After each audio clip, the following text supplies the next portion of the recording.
Well, good afternoon again on the Empty Skull Ranch. Here we are. I got a little crusty bone here for you guys to check out. It is the SKS.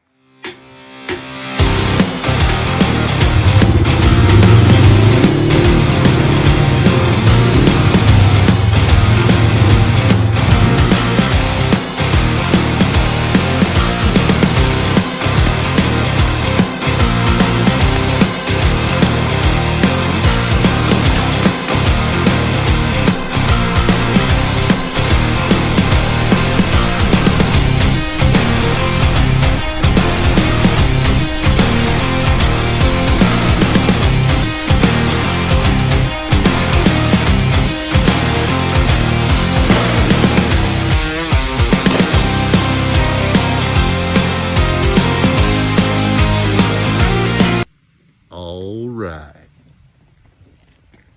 The underappreciated SKS, the underdog, the interim rifle. So basically, this guy was designed by Sergei Garilovich Simonov, hence the SKS. So basically, the rifle was evolving after the Mosin Nagant, and they had to come up with a little bit more of a modern design. The Mosin Nagant had been around forever, and it was an aging platform, to say the least. So they came up with something called the SVT-40, which kind of as long as a Mosin Nagant, but it was a semi-automatic, and the Egyptian version was the Hakim, I believe.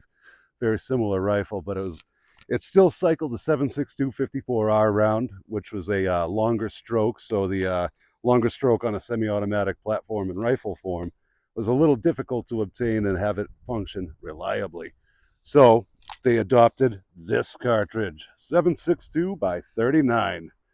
This is a little stinger right here. A lot of times these things tumble, keyhole, make awful cavitation wounds, and stuff that you can't really come back from. They're a deadly round, great for close quarters combat. But what to shoot it out of? Simonov stepped up to the plate. Meanwhile, somebody else is working on a platform for this very same round, guy by the name of Kalashnikov. So, but this is what he came up with, very similar. If you want to take a peek in here, and the action, the sights, very similar system to an AK-47. Has the gas return right here, and you got your AK style sights. Longer type of bolt right here, and I'm not going to go through full disassembly on this guy, but I'll just show you. Pop this pin out of the back, and the guts of this guy, very similar to an AK. But this was Simonov's design. Not that it was a bad design, it's actually a very good design, an enduring design. So used to be able to get these in the crate loads for $100 each.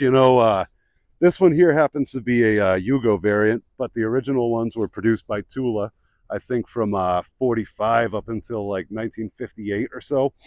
And then Ishev's Arsenal made them for a year or so, and they made them in the 50s, mid 50s, like 53, 54.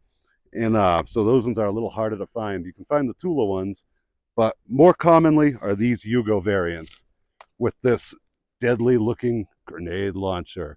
All right, let's get into the meat and potatoes of this guy. It's got this little switch right here. That's for the gas return for the piston system that's inside of here.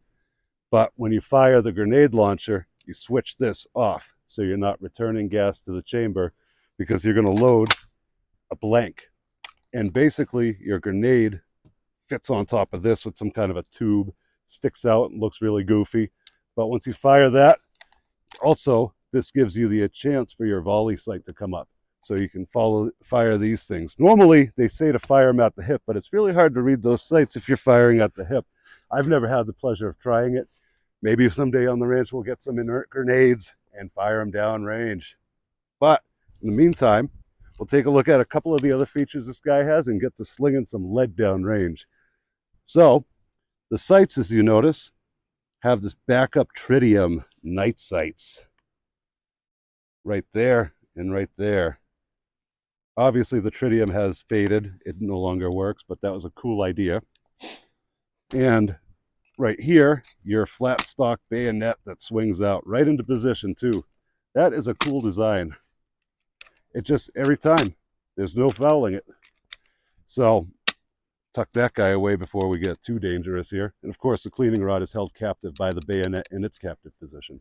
So, but this guy didn't see this guy didn't see a lot of service. This guy was probably around for a couple of years, I think, after getting phased out by the AK-47 in the late 40s, because the AK was just the design that they picked. It had box magazines that could be changed, a little bit more efficient than this internal magazine that only holds 10 rounds. You could hold 30 in an AK, I get it. Sorry, Simonoff, but your design didn't make the cut. You don't make the cut. Not this time. But still, a fun gun to shoot for sure. I like these guys. They're compact, nice safety right there. You can tell if it's in safe because your finger's obstructed in the trigger well. Just flip that guy down. Great little gun. Great little gun. Even though it's I might have an opportunity to acquire a Tula-made SKS, and I would really, really enjoy bringing one of those to the ranch. But let's sling some lead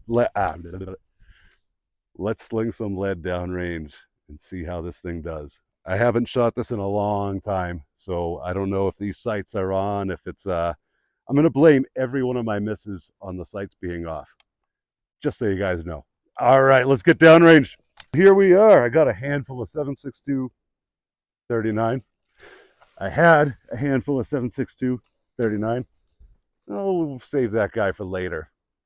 I don't want to put water in the old receiver here. But as you can see, bolt is held captive while you're loading. So push them down in there. You can use a stripper clip. That's what normally is used. Held captive by that rail. Got the third one in. Get another guy in there. Hands are cold. It's kind of chilly out here now, but as you can see, they all go in there rather nicely. And there's a block that comes up that holds the bolt captive once the last round is fired. So, squeeze this one last guy in there and see if this guy's dried off yet. Good enough. It is dry. I could probably fit another round in there. Lost count, to be honest. So, there we go. Let her fly. Gotta put the eye protection on. Always want to make sure you got that when you're dealing with live rounds. All right, safety first, guys. And let's see if we can get a shot at that target environment. All right. Remember, every shot I miss is because the sights are off.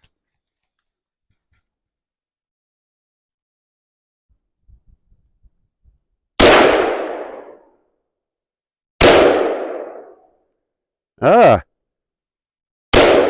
Oh, it blew the middle out of that one. Let's see if we can get that.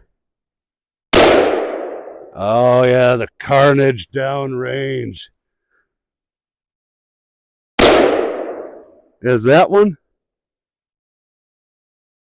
Oh, that one went for a ride. That one.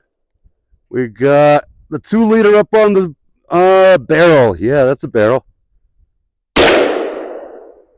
Wow, it still stood. All right, we got a couple more to mop up. Down there, I think it split it in half.